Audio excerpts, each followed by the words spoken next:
Sometimes I get so mad, there's no control in me. My thoughts get so bad, I'm like, I might grab a bat, I don't know. My wrath, my blood boils over like, oh God, here goes. I lost all feeling from my head to my toes. You said some shit that I can't let go, so just stay tuned for the rest of the show. So have you ever felt betrayed? Switches how you see things, realize something needs change. Cause I know you got me fucked up, let me show you what's up. Cause enough is enough. I'll take a face full of pavement just to make a statement. I know there's no turning back. Oh God, adrenaline wasted, so mad I can taste it. I know there's no turning back. I'll do what it takes, I ain't making mistakes like that. I'll put it on your face to make you go take it back. I'll lose my shit, I go crazy when I'm mad. And now you go wish you would shut the fuck up real bad.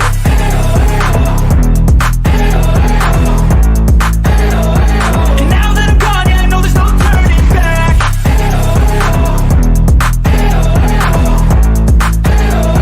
And now that I'm gone, yeah, I know there's no turning back. I don't fucking take smoke, I'ma poke a hole through you, choking's overdue.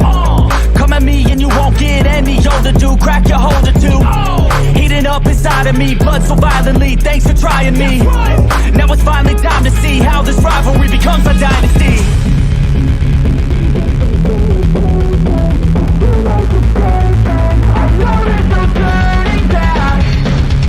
Oh God, adrenaline wasted, so mad I can taste it. I know there's no turning back. I'll do what it takes, I ain't making mistakes like that. I'll put it on your face to make you go take it back. I'll lose my shit, I go crazy when I'm mad. And now you go wish you would shut the fuck up real bad.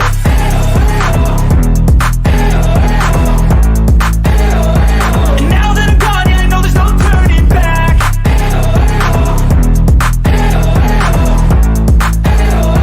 And now that I'm gone, yeah, I know there's no turning back. Welcome to ArchRivals Football. Here is your starting lineup. Number 20, Darnell the Playmaker Salins. Number 94, Alex the Bearman Alcazaz. Number 24, Ricky Litwinkowicz. This show is sponsored by Raz Energy, DreamControllers.com, and Steiner Sports. ArchRivals Football is a Pain Train Pipe Bomb production. What is up, everybody? It is Tuesday night, the 21st of September. Week 3 begins in the NFL.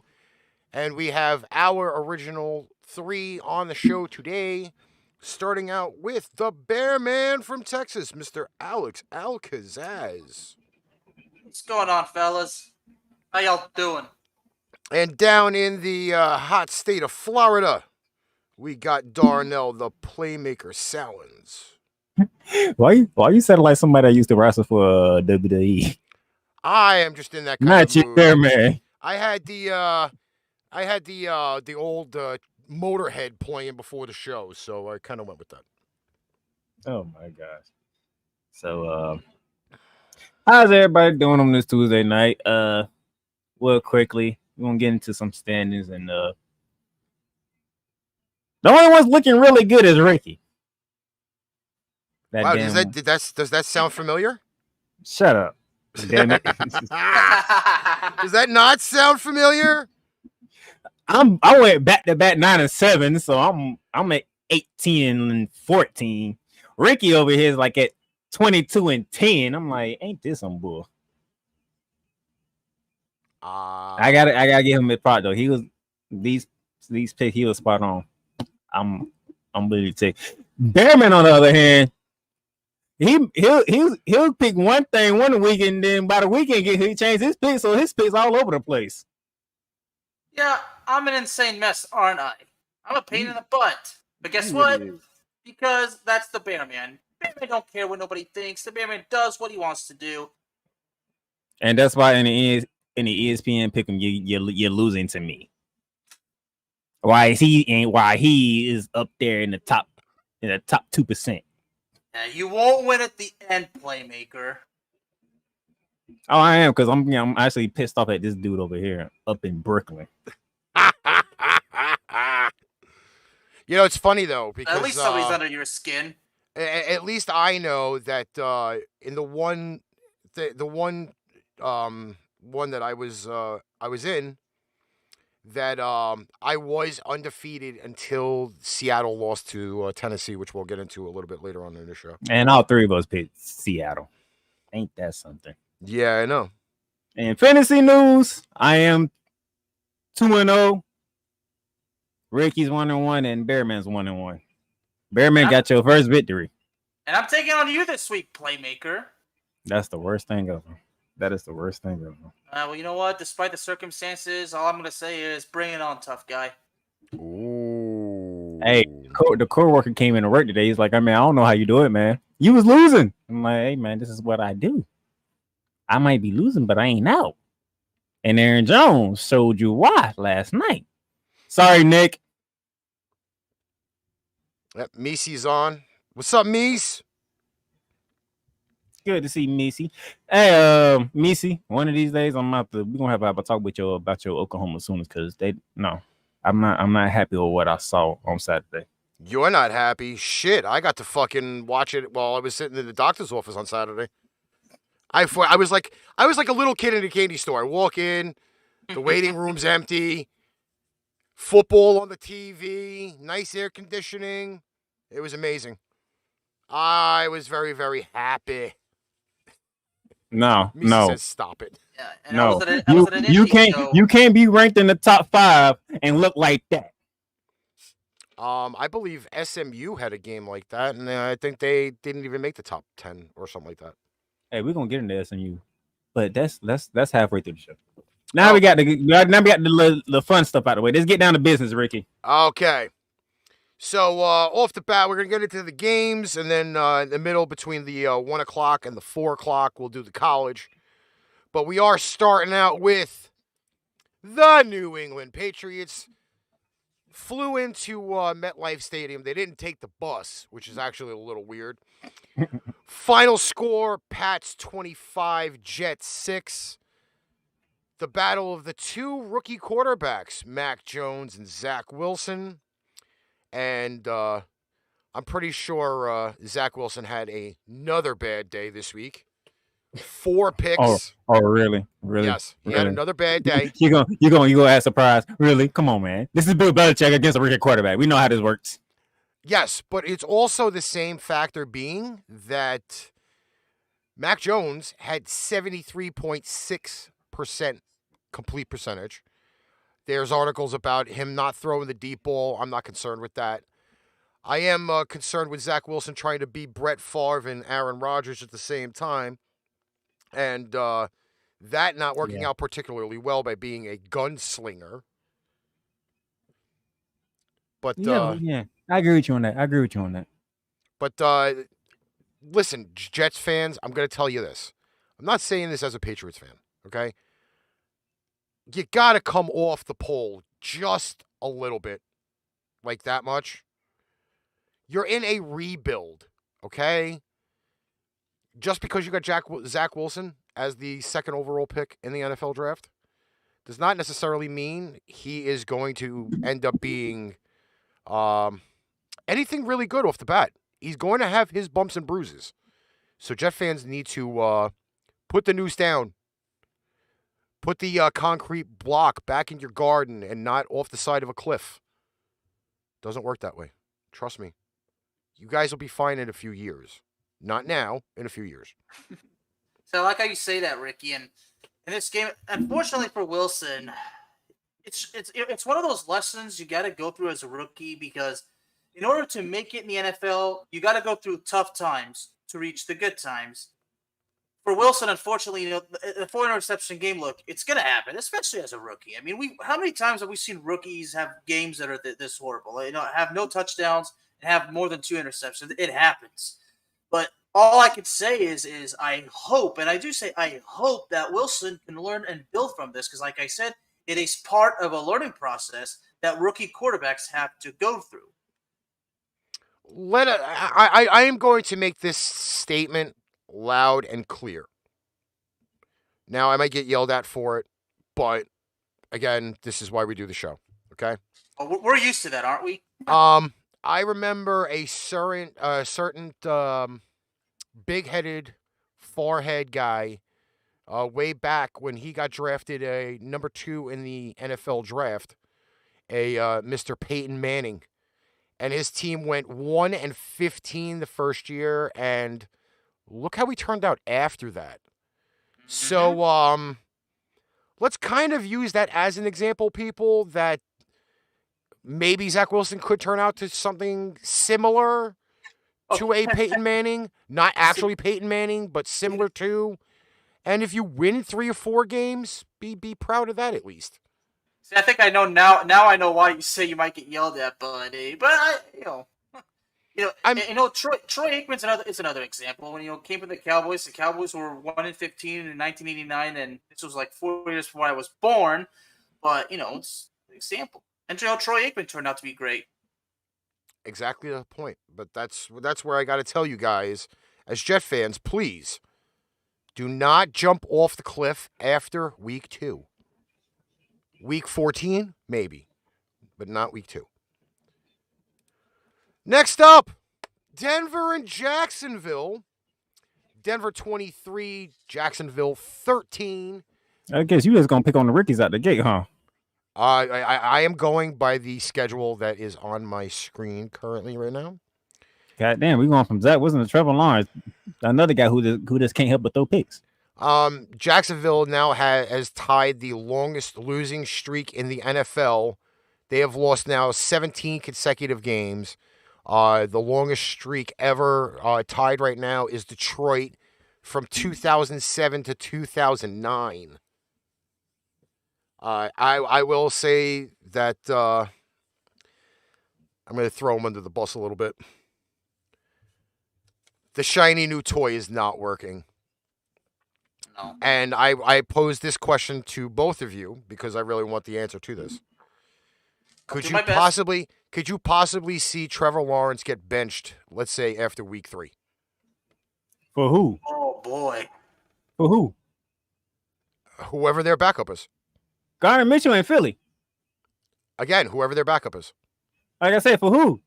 Ain't no benching nobody in Jacksonville. I've got your answer, Mr. Playmaker. It would be for Mr. C.J. Beathard, the former 49er.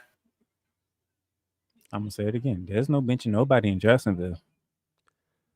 Listen, I only go out on the poll on this one for the fact that yes, he is your bright, shiny new toy. He's been legitimately obliterated the last 2 games.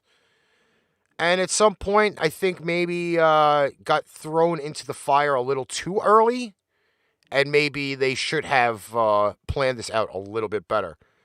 Because, I don't know if Trevor Lawrence is really going to like the feeling that he's going to be black and blue like the third baseman from Major League, Corbin Burnson, after the amounts of hits and picks he's going to be throwing.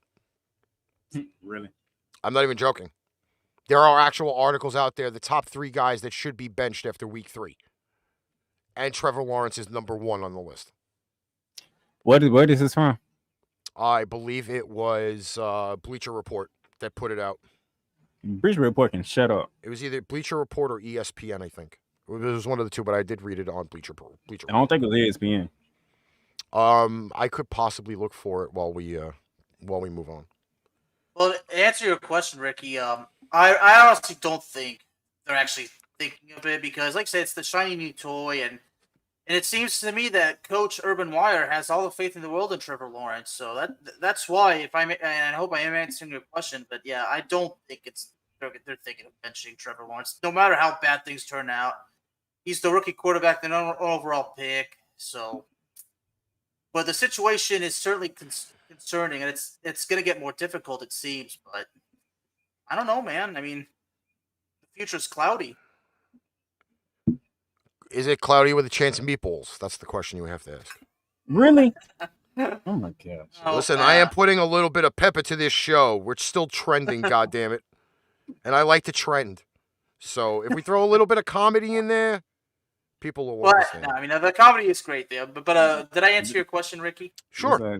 This is what I have to deal with. Listen, don't you worry your pretty little head over the comedy, okay? Look. All right. Next. Next up, a blowout. 35-0 Buffalo over the Miami Dolphins. What I had said to Jamal on Saturday, squish to fish. However, though, there was a... Poor Tua. Yeah, poor Tua ended up leaving this game with a supposed bruised rib injury and did not return. Poor Tua. I believe Jacoby Brissett is his backup. Yeah. And didn't do a damn thing. Took over, yeah. Yeah, I think it pretty And much didn't do a went damn south. thing. Killed my fantasy team. Thank you, Mr. Gaskin and the rest of the Miami offense. Gentlemen, have they actually provided an update regarding the status and health of Mr. Tua? He is listed yes. He is listed as day to day. Yeah, the X-rays came back good. But that still doesn't necessarily mean, though, that they probably will start him on Sunday. But I guess time will tell. Do you know what? I'm gonna save it for Saturday. Save it for Saturday. I will say this, though. Buffalo did bounce back against a pretty good defense. And it was good to see them break out of the slump after their loss to Pittsburgh last week. But, yes, it was a pretty much an offensive affair and a very big nap for the Dolphins. A big nap for the Dolphins. That's the way I'm putting my cap on it. I know Jerry's probably going to listen to this and be like, my God, he said my Dolphins were taking a nap. Yes, they were. Well, Devin Singletary certainly had an amazing play when he broke free and just scored amazingly. That was pretty good. It was actually one of the best plays of the week. Well, we go to Philly. Land of the cheesesteaks. Ugh. This is the type of game Ricky loves. No, we'll get to the game that I love in a little bit. Ricky, you're making me hungry, brother. San Francisco versus Philly. Final score, 49ers 17, Philly 11. San Francisco moves to 2-0. Jimmy G had a passing touchdown and a rushing touchdown for the 49ers offense. And the Eagles only scored a whopping 11 points, which a lot of people bet the over this weekend on this game. And surprisingly enough, they only scored 29 points. However, gentlemen, Philly, go ahead. Philly did average 21 points plus coming into this game against the 49ers. Well, this game was certainly a defensive effort, wasn't it? Because in this game, really, it did not come alive until the fourth quarter, because a total of 18 points were scored in the fourth quarter, although I believe earlier in the game, I think the Eagles supposedly scored on that big play, but I guess it was nullified. Was it a penalty or something like that? I believe so. Yeah. But I do know that the 49ers did score before half to make it 10-3, I believe. But it did put them in the lead, and they just really didn't even look back after that. I will say Jalen Hurts hurt a lot of people this weekend because he was very erratic. He had quite a few overthrows, and he didn't bring that swag he had week one against the Atlanta Falcons. Well, there's something that he learned this week. You know what that is, Mr. Ricky? Humble pie. He learned how to bake.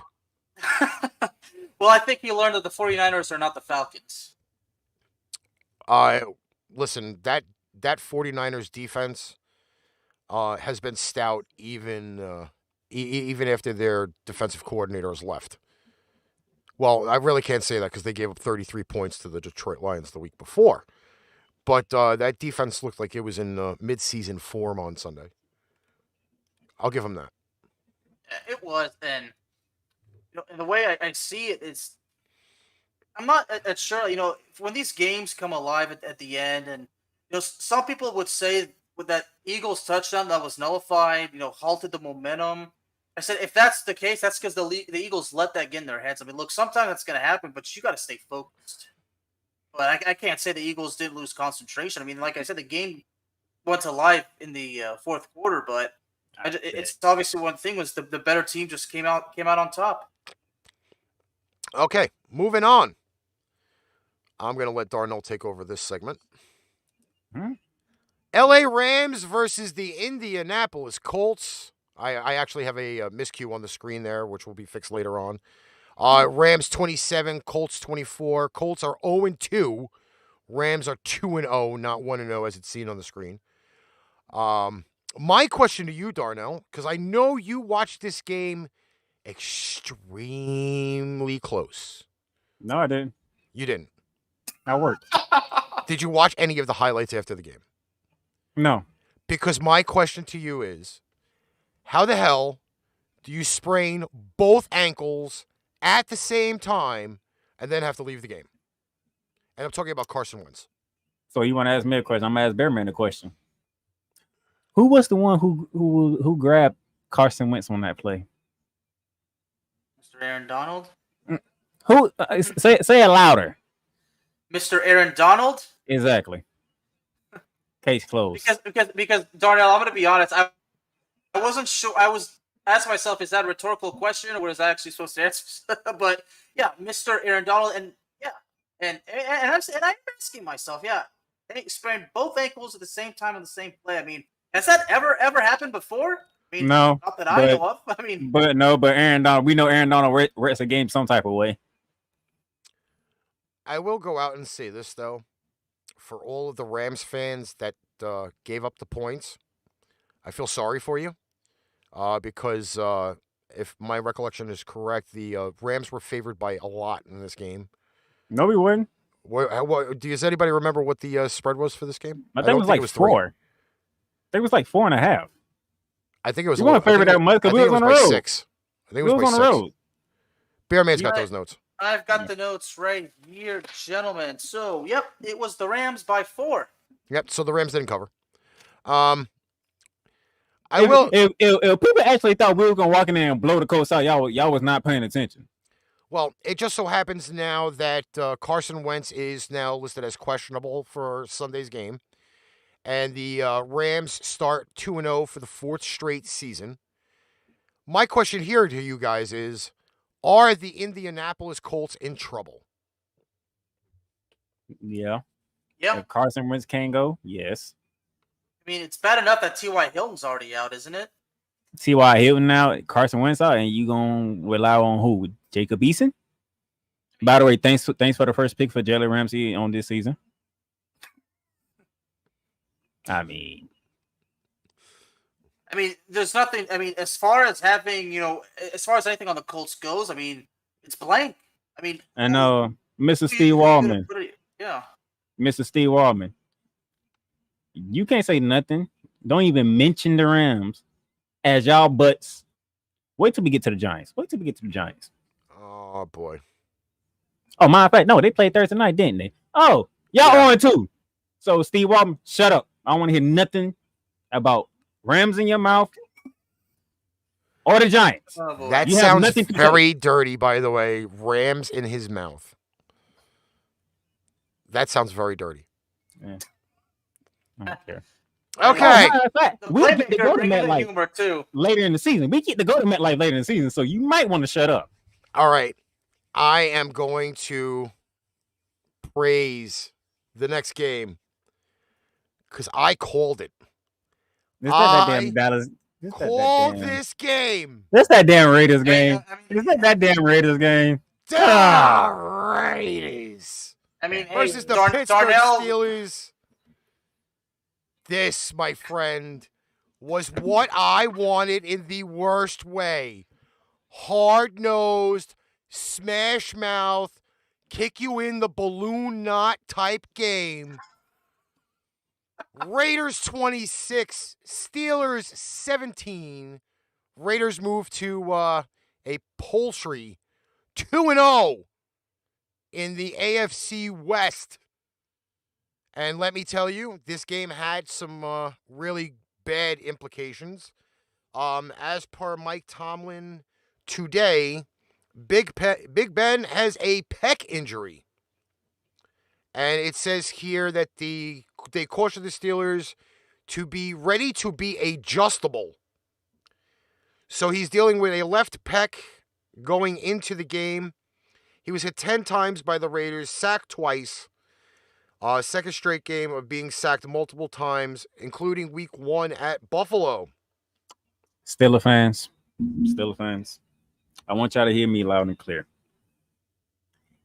I want y'all to close your eyes and imagine Mason Rudolph starting against the Cincinnati Bengals. I'm going to throw a name here just to throw a cog in the turbine. Just a little bit, because it's the Steelers. Would you possibly go with QB3? Dwayne Haskins? Dwayne Haskins of the formerly of the Washington football team.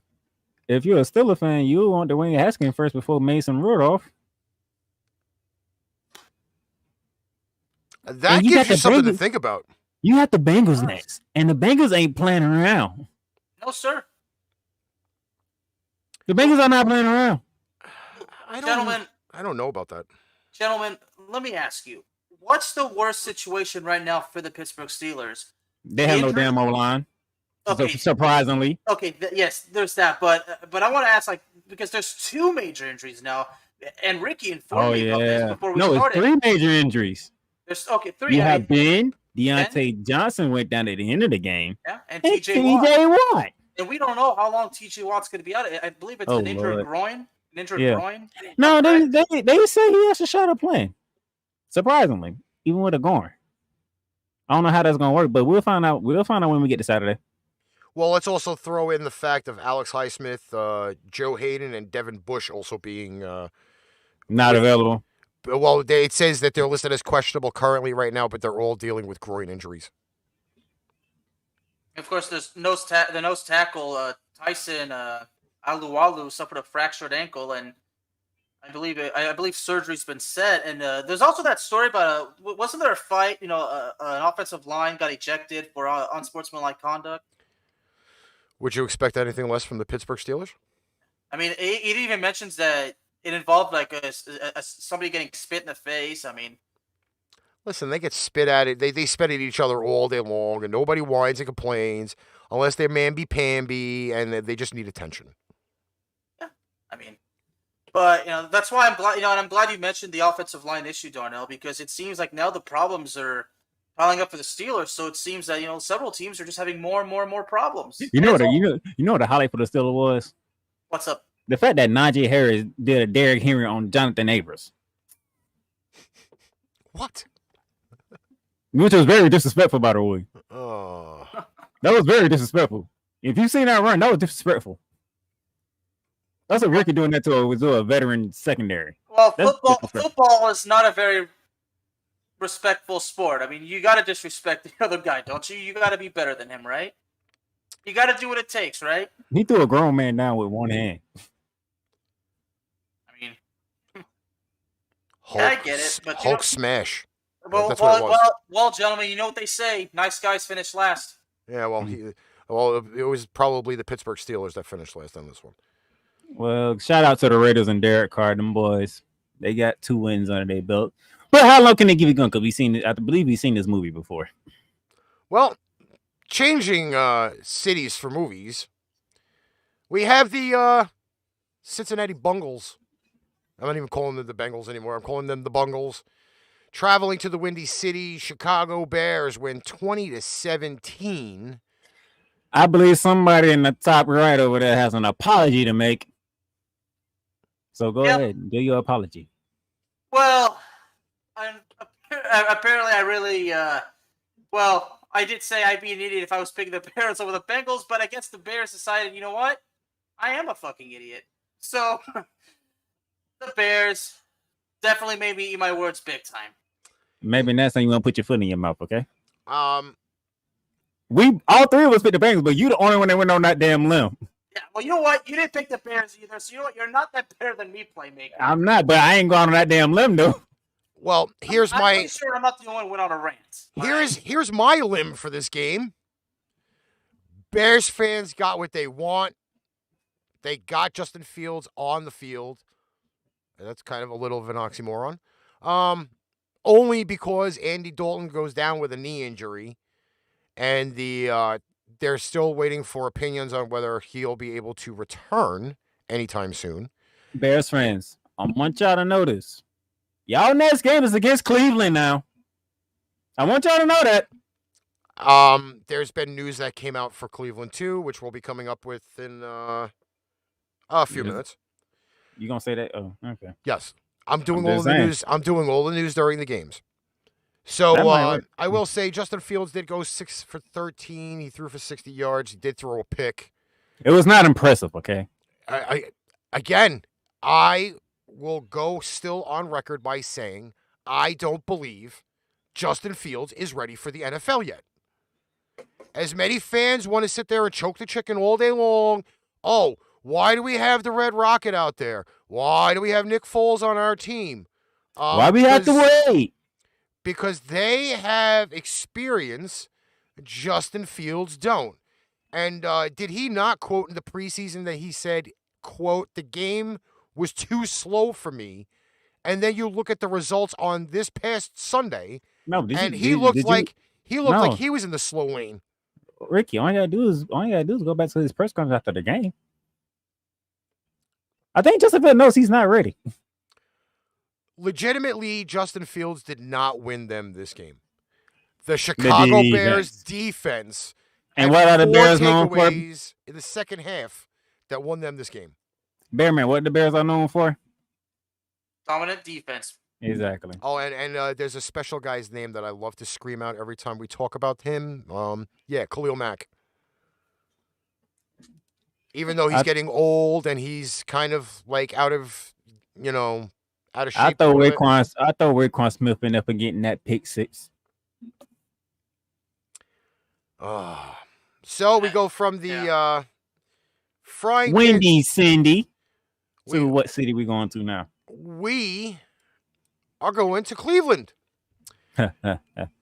Browns win 31-21. However, this was not a complete win for either team.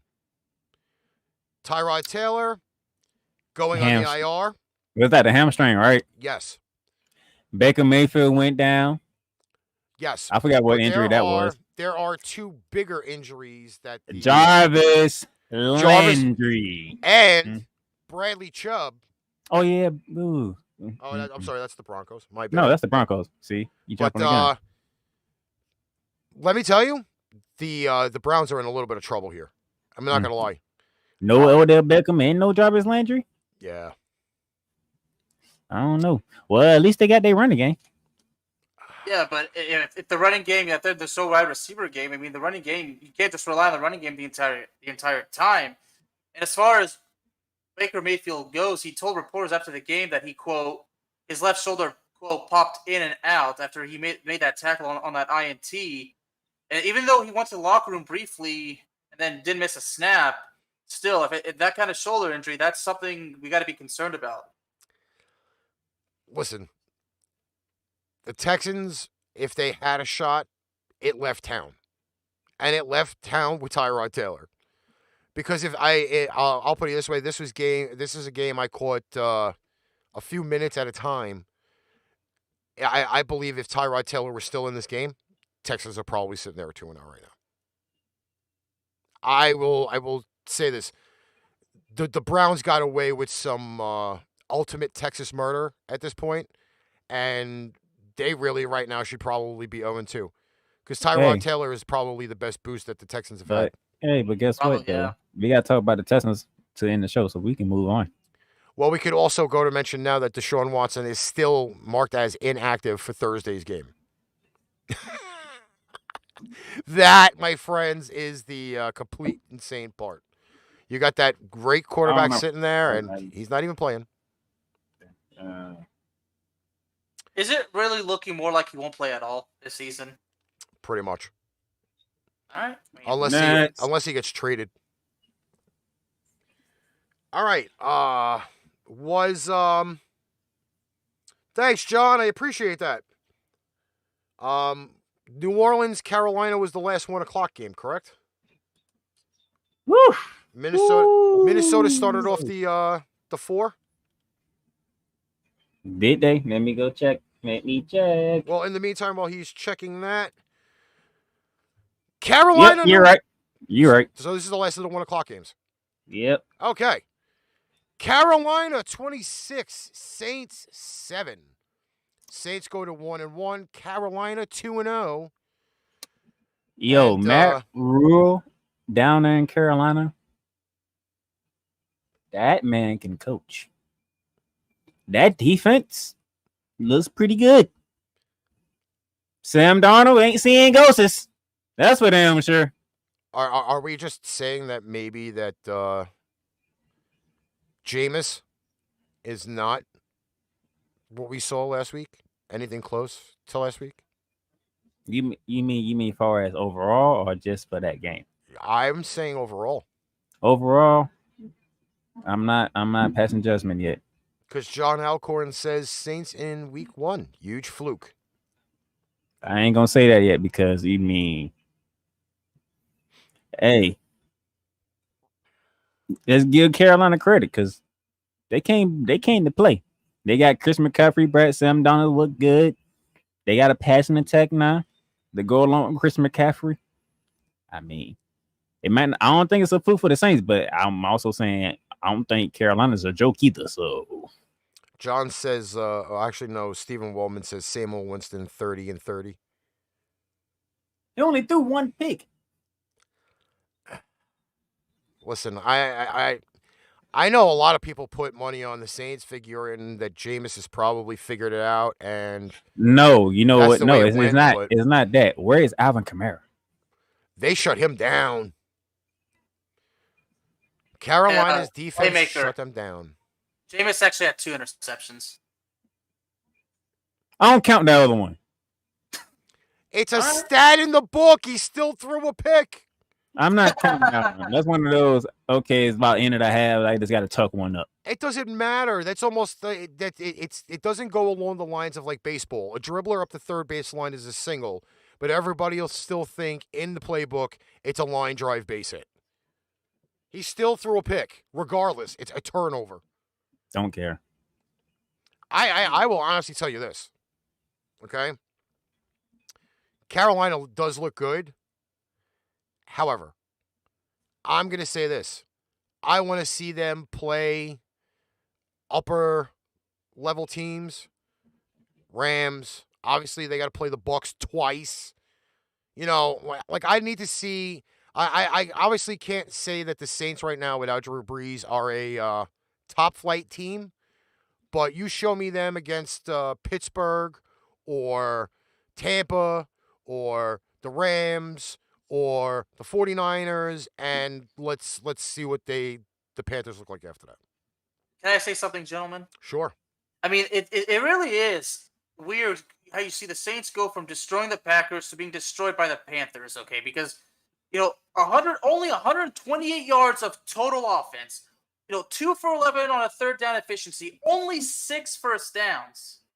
I mean, and Jameis Winston being sacked 4 times. I mean, it's not just Alvin Kamara that got shut down. I mean, the entire offense got shut down. Basically became a goddamn outcast. Look, you forget one thing. Who has not been in the lineup for the Saints this whole time? We're not gonna. You know what? I can't say this on frickin' Michael Thomas. No, I'm sorry.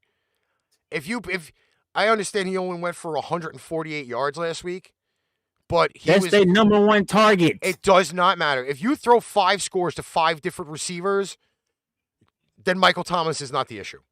No, I'm just saying that's just Green Bay not being prepared. And shout out to no argument. I do want to shout out to Mara Collins, who is watching this in CJ's World Group, who said this game broke my heart.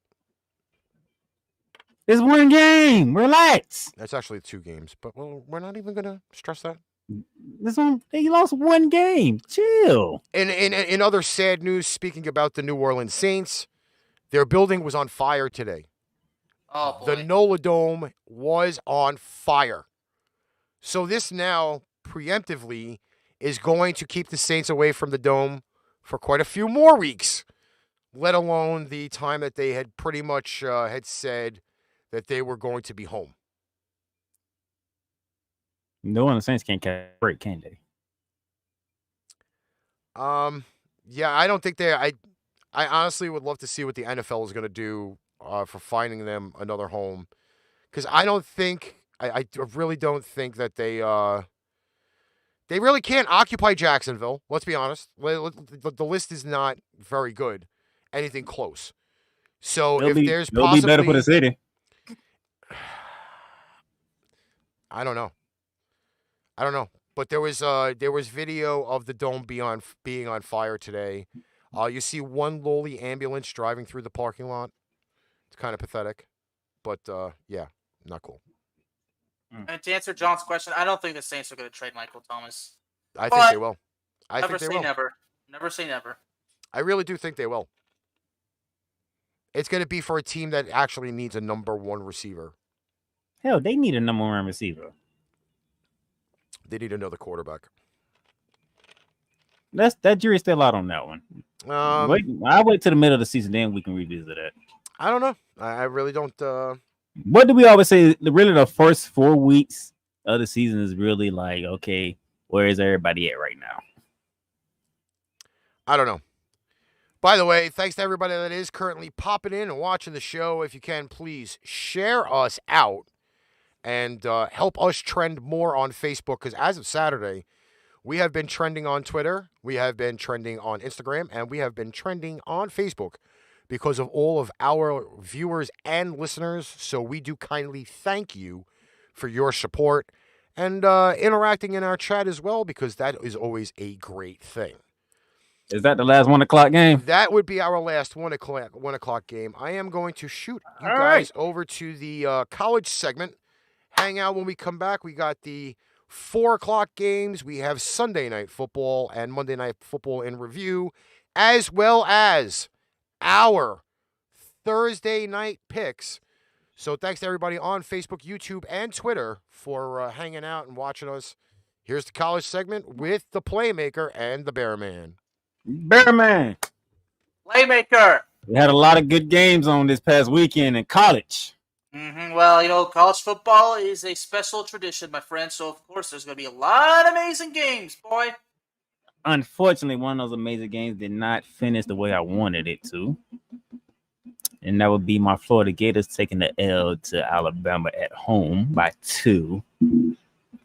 There's one thing I want to say, and I want to praise you, Darnell, because everybody's saying it's because of that 2-point conversion, but the way you said it, the way how we talked about it, I want you to tell the folks exactly how it went, because the way you said it, man, I just can't help but praise you, brother. So people is mad because of the 2-point conversion call, because they tried to do the read option, and obviously it didn't work to tie the game up. But we wouldn't even been in that predicament if the kicker wouldn't have missed an extra point earlier in the game. So if the kicker did his job, we wouldn't have been in that predicament. It would have took an extra point to tie the game up, and we probably would have went in overtime, because in the second half, the defense started to get it going against Alabama's offense. Alabama couldn't score like they was. Good game. We took a L. It's all good, though. It's all good. It is all good. Well, let me say this, Playmaker. The resiliency we saw from this Gators team actually means something, and I really think it's going to help them going forward. That's something to be motivated. You came back. Unfortunately, you didn't win, but you came back because I believe after the first quarter, the Gators are already buried in an 18-point deficit, and they came back. So you should be proud of yourself. You didn't quit. You didn't give up, so be proud of yourself. That's why resiliency in sports means something. Even if unfortunately at the end you still don't win, at least you can say, well, we fought till the end. Yeah, we did. Oklahoma, they did get the win over Nebraska, but it was an ugly game by the Sooners. I had a feeling the game would go like this, Darnell, because the Oklahoma Sooners and Nebraska Cornhuskers is an old classic rivalry. And I know that the Cornhuskers have not been very good the last few years. I mean, they probably haven't been great since the days of Bo Pellanini. I haven't paid too much attention to the Cornhuskers, but when you have these old classic rivalries and there's that bad blood, I mean, I honestly believe a game could end up like this. It could be a blowout on either end, but sometimes I just get more the feeling it's going to be a tight game that's going to be hard fought. Shouts out goes out to Cincinnati, taking down Indiana on the road to stay unbeaten. Shout out to y'all. West Virginia taking down 15th-ranked Virginia Tech. Something about these Virginians, man. Something about these Virginians. I just don't know. I don't know. Isn't this what's amazing about the tradition of college football, Darnell? That a game that you never think would end up with such result ends up with something you totally didn't expect, like the complete opposite. It literally makes you gasp. Speaking of which, did y'all not see what Michigan State did down in Miami? Woo! Good Lord. We thought that you was back. I guess not. Well, check this out, Playmaker. If we want to talk about these upsets, I mean, Fresno State beating UCLA. I mean, if that's not even better, San Diego State beating Utah. Yeah, the Pac-12 is not looking good. We thought that ACC wasn't looking good. The Pac-12 damn sure ain't looking good right now. And the Mountain West is beating them left and right. This is just shout out to Penn State Licton Lions. Game of the week last week. Whiteout. A thrilling game, defeating Auburn 28-20. Very good game, I must say. Since Mr. John Alcorn's here, he's a diehard Texas Longhorn fan, and the Longhorns made that quarterback change, but we beat Rice University 58-0. I mean, Rice University is awful. But this week they play the Texas Tech Red Raiders, so now the quarterback. Before we get to that though, just look at the group of 5 top 5 for me.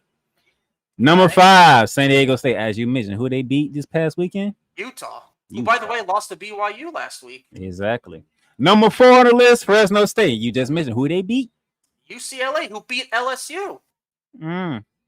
Number 3, Coastal Carolina. They've been there. They dropped the spot. But I must explain why they dropped the spot. Because number 2 is BYU.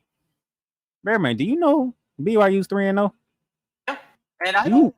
Do you know last time they were? Do you know who they all beat to go 3-0? Yes, as a matter of fact, I do. Would you like me to go over it, Mr. Go ahead. Well, they start off with a 24-16 win over Arizona, followed by a 26-17 win over Utah. Pac-12. And now 27-17 win against Arizona State. That's 3 Pac-12 teams that they have beaten already. That's why I'm asking myself, when was the last time the BYU team was this good? I mean, they just keep beating on the Pac-12. I have to move them up. And matter of fact, Arizona State was ranked 19. So they beat the ranked Utah, and then they followed up by beating the ranked Arizona State. And that means something. But anyway, so my question to Mr. John Alcorn is this. Do the tests now officially begin for Casey Thompson? Because Casey Thompson did good as the UT team did against Rice. But to see if this UT team can actually build on it, they're going to have to beat Texas Tech soundly.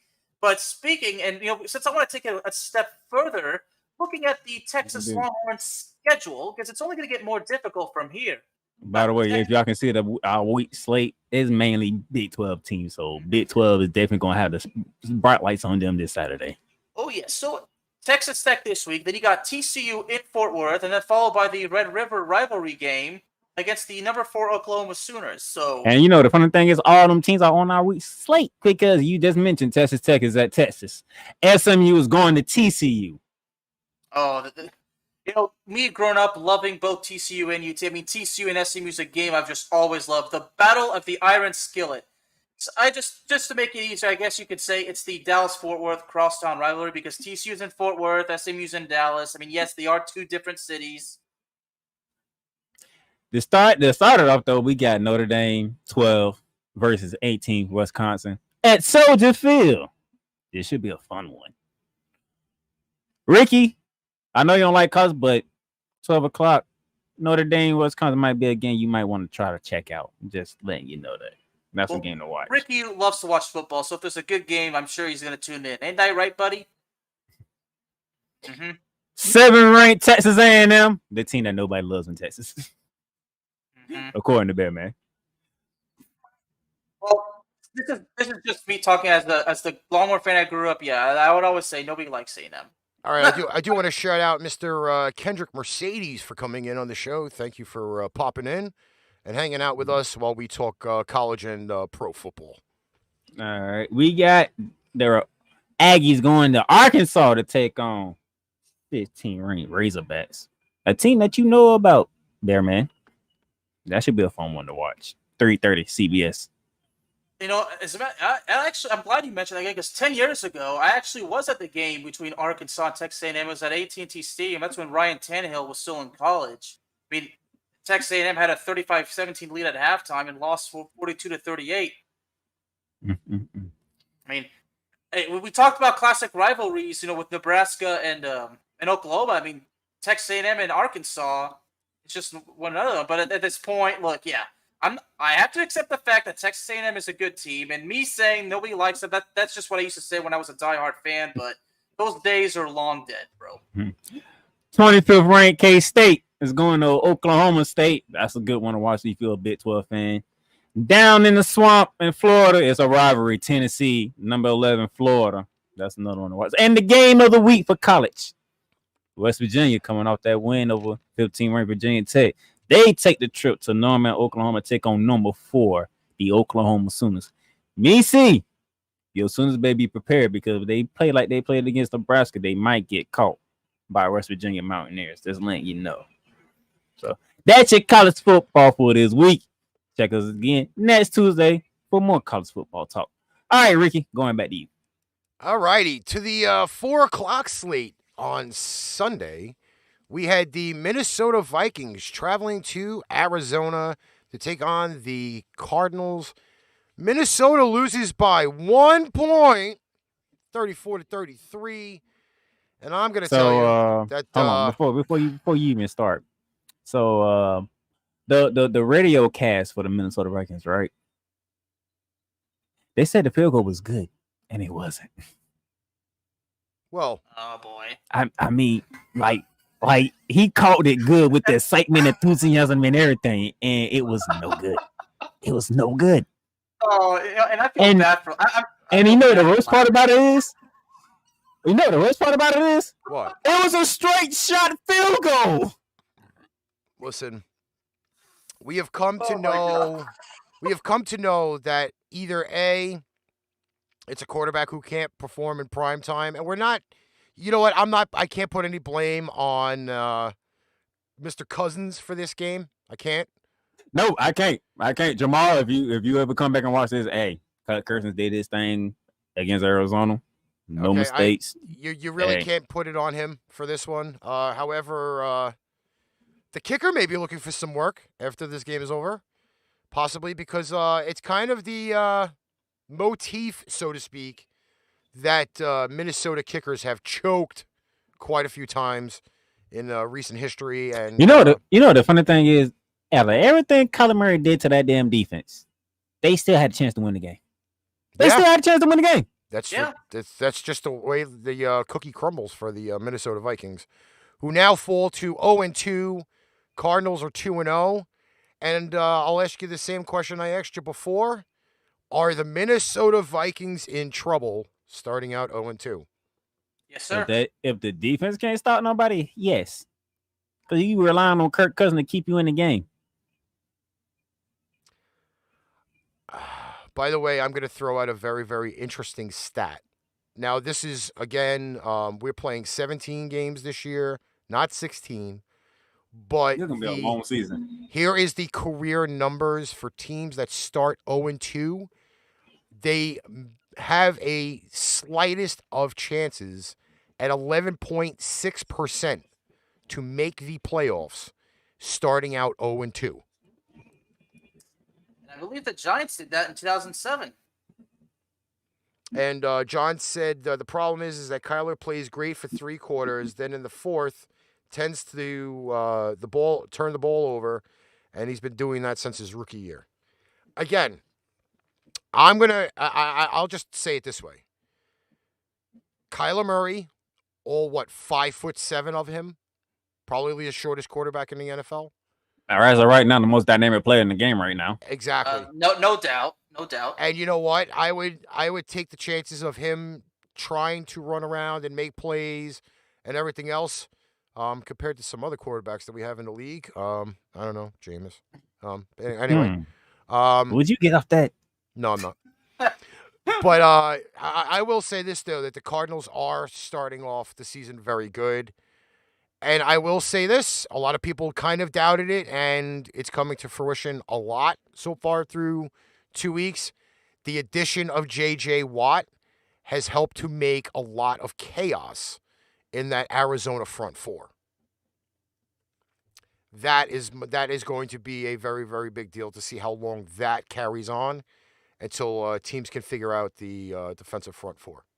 Well, then, interesting that you say that because I got a question for you, gentlemen. Well, specifically to you, Playmaker. Could there really be strong competition in the NFC West between, now that there's like 3 teams being 2-0? Yeah, we're gonna say that when we get to the final NFC West team. Okay, yes. I mean, we're gonna say that to be to the final NFC West team. I mean, because the fact that 3 teams is 2-0, that's incredible. It is, but wait till we get to the final NFC West team. We got a game before them because which we got to talk about it. We shouldn't have to talk about it, but yeah. By the way, might as well go the full 9 yards, right? We will shout out Mr. Stephen Waldman, who has confirmed my percentages. Although again, now we're talking about 17 games, not 16 games. He says from 1990 to 2019, only 12% of teams to go 0-2 made the playoffs. By comparison, 62% of teams with a 2-0 record made the postseason, according to USA Today. However, according to OddsShark, this percentage had dropped to 54% since 2017. All these numbers are under the 12-team playoff format, which no longer existed. So he's just you know what the more impressive thing is the fact that he actually researched that and then put that on in the comment. And I had already researched it before that and said it before he even said it. So there. That's how well prepared I came into the game. Ha ha! Ha ha ha ha ha! You trying to be Mandark? No. Can we hurry up? Can we hurry and get the Super Bowl champs out the way because they played the damn Falcons? We're just gonna say blowout. Tampa Bay 48. Atlanta 2 pick sixes. 2 pick sixes. Until those 2 Matt Ryan pick sixes happen, this game was a lot closer through 3 quarters than everybody also had predicted. Why? Because I said Atlanta was actually going to score points. They did. They did. They just didn't score enough. No, them 2 pick sixes actually hurt. And I do have a incorrect number on there for the Falcons. They are 0-2, not 1-1. My apologies. It was a rush to get all the graphics together today. All right, now we get to that final NFC West team. Oh, the team that screwed my freaking sheet this week, you bastards. Tennessee traveling up to the Great White North, Seattle. So, Ricky, you're the analytics man of the show. Yes. Well, what was the score at halftime? Give me a second because I have to refresh that bubble. That score was it was 24-9. 24-9, right? Yes. That's a what? That's a 2 possession lead going into the second half. Yes. 3 actually. No, it actually is 2 because that is 2-point conversion. Yeah. It's actually 15. Yeah, it's 15 points. Not okay. There's a regular touchdown, extra point, and another touchdown with 2-point conversion. Sorry, guys. I am horrible at math, so that's why you have me to do it. Never trust me to do math in my head. Never. And if I recall correctly, you don't got to get the stats, Ricky. But if I recall correctly, Derrick Henry wasn't doing nothing in the first half. No, he wasn't. However, also at the same rate that it does bring in news to come along with this game now because there was a name that was mentioned to possibly replace a Mr. Shaquille Griffin on defense.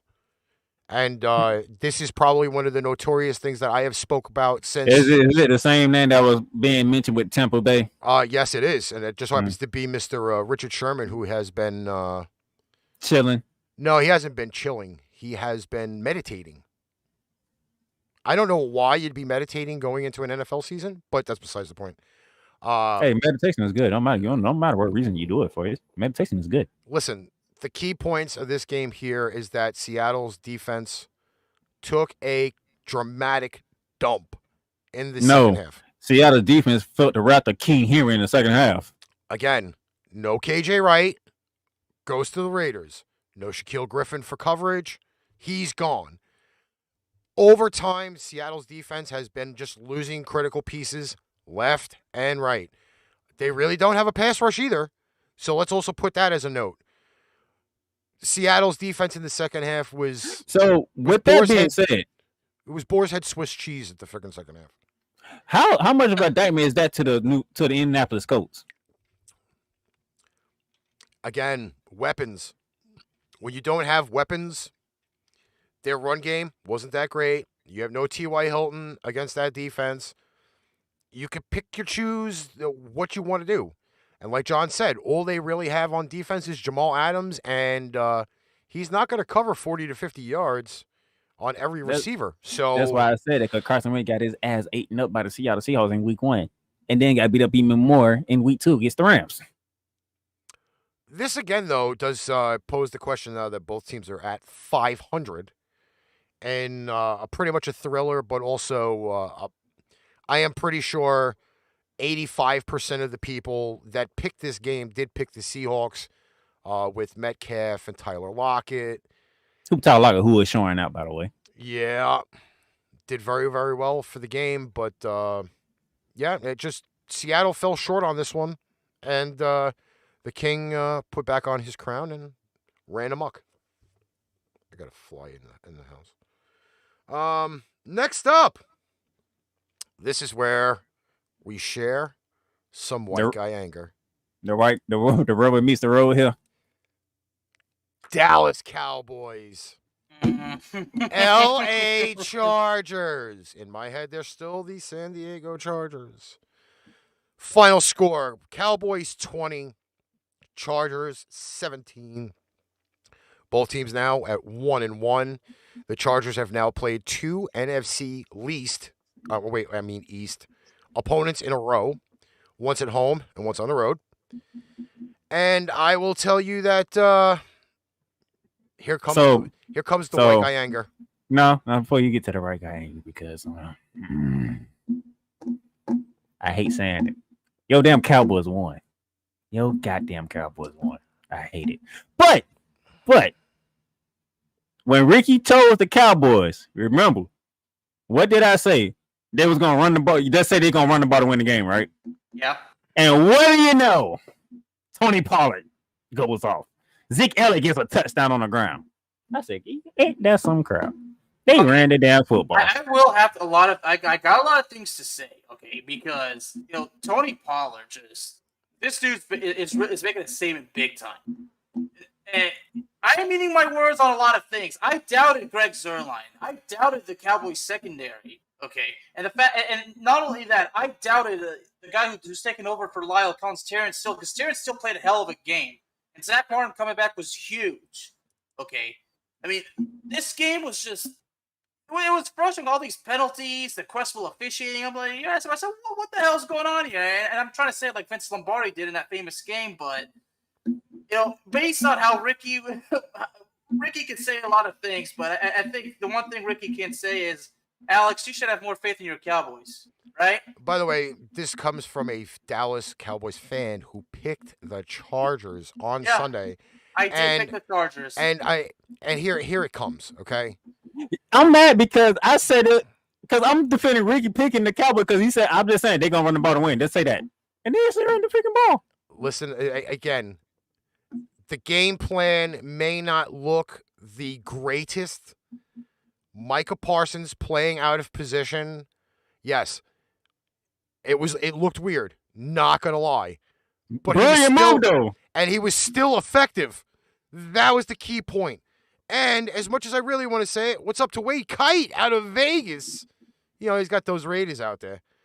I'm going to tell you this, okay? Offensively, The Cowboys still have something to prove. Big time. And top it all off, what they did on Sunday was they know with the extra game and they want to make a playoff run, you cannot run Zeke every play. Having Tony Pollard pick up the slack takes the weight off of Zeke so he can be effective. Yes, do I say that the Dallas defense is horrible? Absolutely at some points, because they just looked belligerent through the first 5 or 6 drives of this game, okay? However, I would say this to their defense. They're the number 1 team in turnovers right now, which nobody thought coming into the season that was going to be the case. Not even Bearman over there. Speaking of turnover, this is actually something important. I actually had to research this.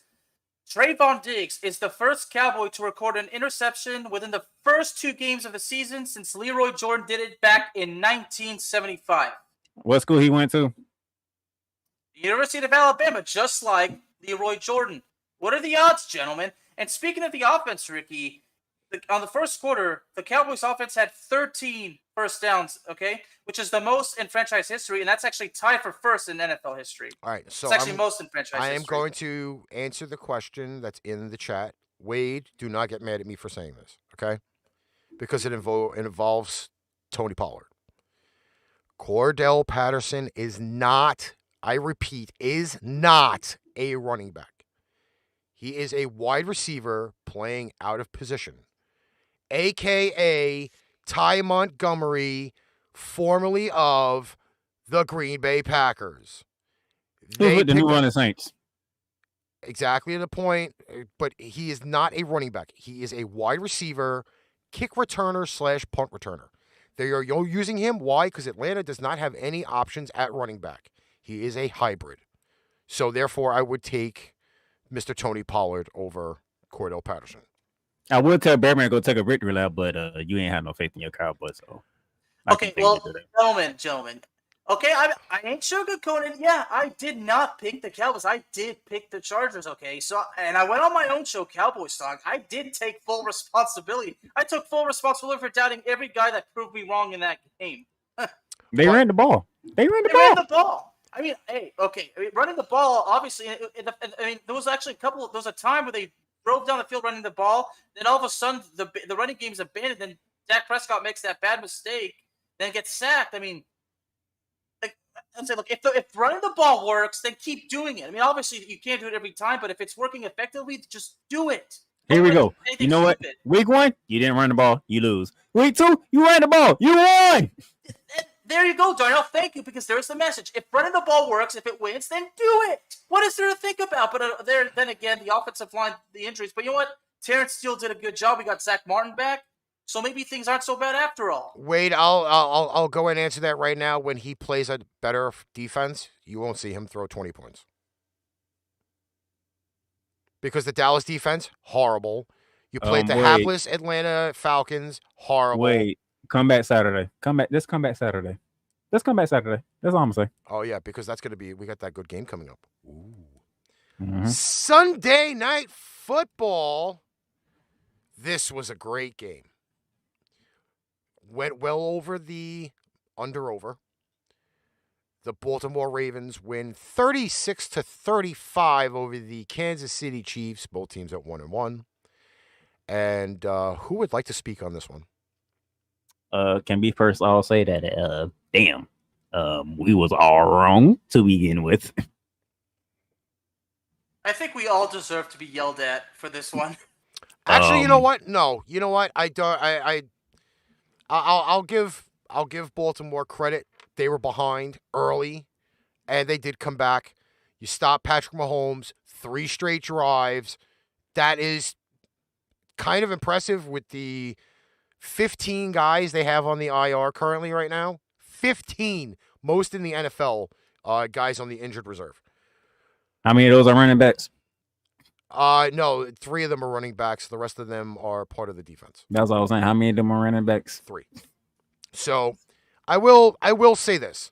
Baltimore coming back, it was kind of impressive in a way. I do kind of put a little bit of a stamp on the over-exaggerated Lamar Jackson flip into the end zone, which was really uncalled for. But he did put that little stamp on there. First time versus the Chiefs, he's actually won a game. He was 0-3 entering that game. First Patrick Mahomes loss in September. First September interception thrown in his career. There was a lot of firsts in this game. That was a terrible throw by Patrick Mahomes. And Mr. Allaire fumbling in the last drive. His first ever fumble as a Kansas City Chief. Yeah, boy. A lot of firsts in this game. But I'll tell you, though, entertaining for a Sunday night game, though. Give it up to Lamar Jackson. He wanted it. Jim Harbaugh was not afraid. Jim Harbaugh said, do you want to go for it? And Lamar said, yep. And they knew what play to call. And it worked every time. The bigger key out of all of this is he didn't even get a hall pass. Tyreek Hill, absent for this game. Absent. He had barely any stats, any catches. It was like 3 catches for like 15 yards or something like that. I don't even think it was even that much, to be honest. Like, it just, like, he was just absent. They legit took him away, made Mahomes throw to Kelsey a lot, and a lot of the other receivers on the field. Hardman and let me see if I can remember this other gentleman's name here, because NFL likes to do the covering. Wait, Three catches for 14 yards. 14. I was almost right on the head. See, I know my stats too. Wait, we all picked Kansas City. Yep, because we all picked Kansas City. We all went with the hype that Mahomes undefeated and Lamar had never beaten the Kansas City Chiefs until this past Sunday. So it was very kind of crazy. And then he started off the game with throwing 2 picks. And one of them recently returned the Honey Badger, Tyrann Mathieu, for a pick 6. But again, they started off shitty on freaking Sunday night, and they hung in. So good game for the Baltimore Ravens. But it also does leave the Chiefs at 1-1. Baltimore still in the mix for the AFC North at 1-1. So very tight race early in the entire AFC North is 1-1. Yep. Somebody's getting a beating. Finally, Monday Night Football. We had the Green Bay Packers hosting the hapless Detroit Lions. This game was close early, but Green Bay does pull it out 35-17, the Detroit Lions, with Jared Goff, who actually looked fairly impressive in this game, at least early. Detroit Lions at 0-2, Green Bay at 1-1. And I'm not even going to bear to ask the question about are the Detroit Lions in trouble, because they are. Let's not lie. They're 0-2, and they suck. Bear Man. Yo. Somebody got in the end zone 4 times, didn't they? As a matter of fact, yeah. I believe his name is Aaron, right? Yeah. Aaron threw 4 touchdowns, by the way. Mm-hmm. Damn. So we had an Aaron that threw 4 touchdowns, and we had another Aaron that went for 4. Damn. It was the Aaron show, wasn't it? Yeah. Listen, I'm going to say this outright, okay? Don't buy the Packers hype yet. Don't buy the hype yet. Because Hey. Like I said, wait till Saturday. Because we got some games for you. Green Bay is featured in one of them. All I'm saying is this. If Baltimore exercised their demons this past Sunday, can Green Bay exercise their demons next Sunday? I don't know. I'm not going to lie. I'm not... There were a lot of reports that came out after the game to the Saints, and then they put up these numbers. But again, look who you're playing. You're playing the Detroit Lions. Like, did anyone had any doubt that Green Bay was going to win that game? I don't think it was the doubt. I think it was the fact of how many points was the Green Bay defense going to give up. They gave up 17. I think that was more of the thing than anything else. But Aaron Rodgers threw 4 touchdowns. Now 1 to Devontae Adams. Again, Aaron Jones had 4 touchdowns. Again, because because all of the plays that Detroit was running was freaking cover 2. That's all they were playing. They were throwing cover 2 out there the entire time. So it's all the little dump offs over the middles, the flats. That's how they were going to play the game, and they couldn't get freaking Adams open like that. So second half was just all Green Bay. again, the defense actually changed for the Packers, but I'm not buying them. No way. I am not buying into the Green Bay Packers yet. So you saying Aaron Rodgers not going to be on point for the rest of the season? Listen, homeboy is a freaking temper tantrum away from saying, you know what? Why am I even bothered doing this if I don't see anything happening after this year? He said flex. I'm going to answer Wade's question. So was game 1 Rodgers' fault or his receivers? I think overall, the team fault. The whole damn team, yeah, because Darnell couldn't have said it any better earlier. I mean, the team was just obviously unprepared. So it's a team loss. That includes the coaches too. Let's let you know before you ask. Yes, that includes Matt LaFleur too. I don't know. All right. Since I forgot to load the graphic. What's up, Kenny Kirkpatrick of the K&K? What's doing? All right. We're going to motor to the Thursday night game. I don't have the graphic for it. So I'm happy you don't. It's the Carolina Panthers at the Houston Texans. Yes. There's no way in hell Tyrod Taylor's playing Thursday. Matter of fact, he's not playing Thursday. It's David Mills. Is that his name? Yes, and there's no Deshaun Watson, who's listed currently inactive. What does Houston just go ahead and say Deshaun Watson's not playing the whole damn season? Let's just go ahead. Because it's probably not until he probably gets traded to the Miami Dolphins. But, that's just besides the point.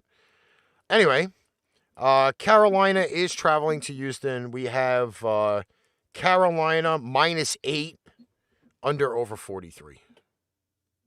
So, but one thing that I think Skip basically say this: the home team gets 3 points automatically, right? No, not necessarily. So that should be 11. Not necessarily. But it is an 8-point spread for going into a game, Carolina versus you. On the road, too. Which is, you don't see that much.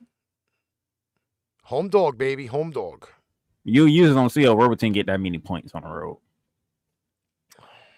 I'm going to ask. But who cares? It's Carolina. I know, but there is, let's see what some of these things are here. Wade said Davis take Mills the under. is starting. Yeah. What's the over-under? 43. Hey, Ray might be right. John said Carolina don't give up points. John says, I don't even listen to Skip Bayless. He's a joke. No, Kenny, he is officially inactive for Thursday, Deshaun Watson. Bearman, what do you? I want to hear Bearman's take on this. We got Carolina 2-0, Texans 1-1. Thursday night football, Texans Texans +8, so it's Carolina -8. What do you got, Bearman? The fact. I'm sorry. You want to finish? No, go ahead. Well, the fact that the Texans are without Tyrod Taylor, and with Mills. I mean, Mills did. Let's not forget he did have 1 touchdown. I believe he went 8 for 11, had a little over 100 yards. So that quarterback does have a little bit of something in him. So I'm not going to say just out the door the Texans are going to be destroyed, but I think it's pretty obvious the Panthers are going to take care of business because they got a lot of momentum going, and the Texans not so much. Well, I'm going to throw out some stats for everybody because I can do that for the first 2 weeks of this show. You do look at the total numbers for this game.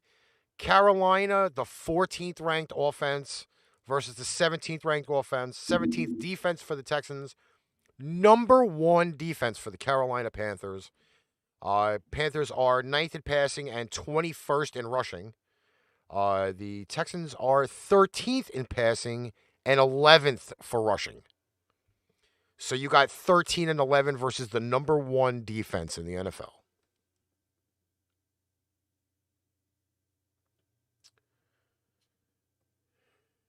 Speaks for itself, bro.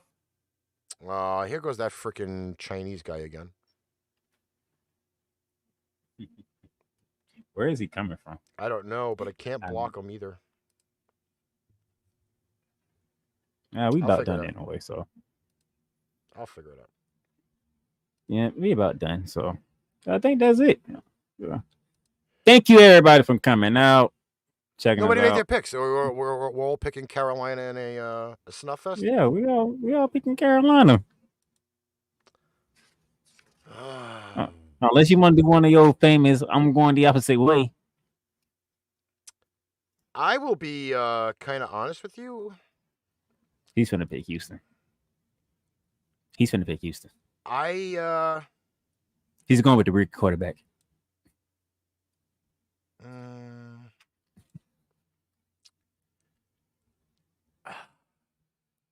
Do it. It's Carolina, the Texans. I hate to say this, but I really think the Texans are going to cover the points. I really think it's 8 points. Really. And and I watched both games. The Texans have been playing really, really decent as of late. I think I'm going to take I'm going to take Carolina to win, but I'm thinking I'm going to take the Texans with the 8. Okay. And I'm going to probably go the. He didn't want to pull the trigger.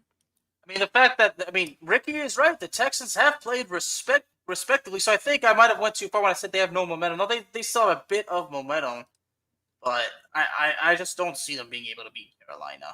I really don't. But no, I was trying to get him to pull the trigger. That's what I was trying to do. But I have no doubt to pick the Texans over the Carolina Panthers. Yes, that's what I was trying to get. But I got no doubt that the Texans are going to put up a fight. They definitely will. I don't care if they put up a fight or not. I just want Ricky to pick the Texans. That's all I wanted. Yeah, again, like I don't know, like I don't know. Again, it's week 3, and I'm gonna still probably go with the DTA. Don't trust anyone. You're gonna be doing it. You're gonna be doing it to about week 10. No, probably week 4, and then I'll be good to go. Week 3, everybody's still working out the kinks. Yeah. You might as well push it to week 6 then, because this week you ain't gonna know nothing. You gonna need an extra 2 weeks to figure something out. Because man, week 3 slate is ridiculous. Don't worry, week 3, we'll have a lot of numbers. That's a ridiculous slate that we finna go through. Wade goes. They will drain the clock up by 3. But he's got Stephen Waldman's got Carolina over the Texans with the over. I don't know. I'm thinking we're probably going to see something different out of the Texans though this week. Guarantee it. They still have Brandon Cooks. They still have a halfway decent running back core, including Phillip Lindsay. Yeah, possible. Oh, Kenny's going to be... That's right, Kenny. You're going to AC. Damn it. I can't make it. Shit. Anyway. All right, guys. We have any final comments for the show? What's up, Carol? Atlantic City. Yes, cool. Atlantic City. I'd love to be there. He's going to be at the sports books, too.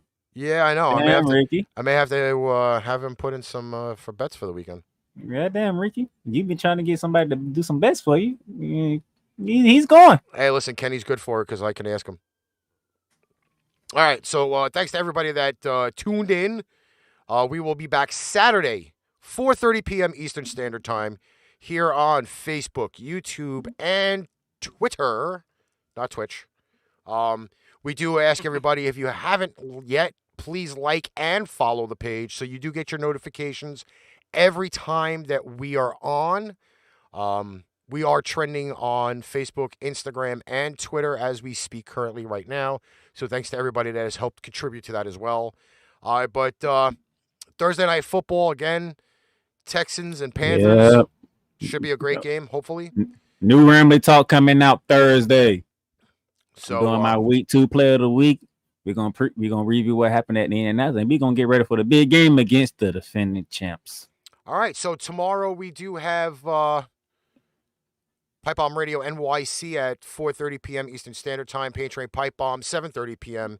Eastern Standard Time on Thursday, and then Flashback Fridays sandwiches it before we come back on the air on. And I'm gonna say Saturday. This: if y'all love wrestling, y'all want to tune into Friday show because me and Ricky, we got to talk wrestling. There's nowhere around this one. And if Bear Band is not driving around trying to run over sheep on Friday, maybe we can get him on too. Okay, Batman? I do plan. I will, if the opportunity presents itself, I will definitely be on the show. And speaking of shows, y'all please, if y'all want to subscribe to my show, Cowboy Sock, it's available on Spotify, Apple Podcasts, Google Podcasts, along with my soccer show, Into the Net FC. Both are doing very well. If y'all like soccer, my show is definitely the show for you. If you like somebody really burying the Cowboys, then my Cowboys show is the show for you. All right. Till next time. We'll catch everybody later. Thanks for tuning in. Have a great night. Deuces. Goodbye, everybody. Hey, did you like that show? Like, share, follow, subscribe. Share out our shows to all of your social media. Need merchandise? Check out paintrainpipebomb.threadless.com for quality merchandise at great prices. Tune in next time for another edition of ArchRivals Football, and we'll catch you on the flip side.